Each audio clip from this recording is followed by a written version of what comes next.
Hello అండి. ఎలా ఉన్నారు? బాగున్నారా? నేనైతే చాలా బాగున్నాను. ఈరోజు టమాటో పల్లీల పచ్చడి చేశాను.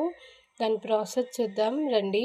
ఫస్ట్ పల్లీలు వేంపుకోవాలి. ఆ తర్వాతకి టమాటోస్ కట్ చేసుకొని, పాన్ పెట్టుకొని, ఆయిల్ వేసుకొని, టమాటోస్ ఫ్రై అయ్యాక దాంట్లో కొంచెం పసుపు వేసుకోవాలి. మూత పెట్టుకోవాలి. తర్వాతకి మనం పల్లీలు వేంపుకున్న మిక్సీ జార్లోకి వేసుకొని, దాంట్లో కొంచెం పసుపు, ఉప్పు వేసుకొని గ్రైండ్ చేసుకోవాలి. తర్వాతకి టమాటోస్‌లో కొంచెం కొత్తిమీర వేయాలి. అది ఫ్రై అయ్యాక కరివేపాకు వేసుకోవాలి. ఆ తర్వాత ఇది కూడా చల్లారాక గ్రైండ్ చేసుకోవాలి. దాంట్లోకి కొంచెం కారం వేసుకోవాలి. అది గ్రైండ్ చేసుకున్న తర్వాతకి దీన్ని పోపు పెట్టుకోవాలి. దాంట్లో కొంచెం పాన్ పెట్టుకొని ఆయిల్ వేసుకొని జీలకర్ర, ఆవాలు, పప్పు వేసుకోవాలి.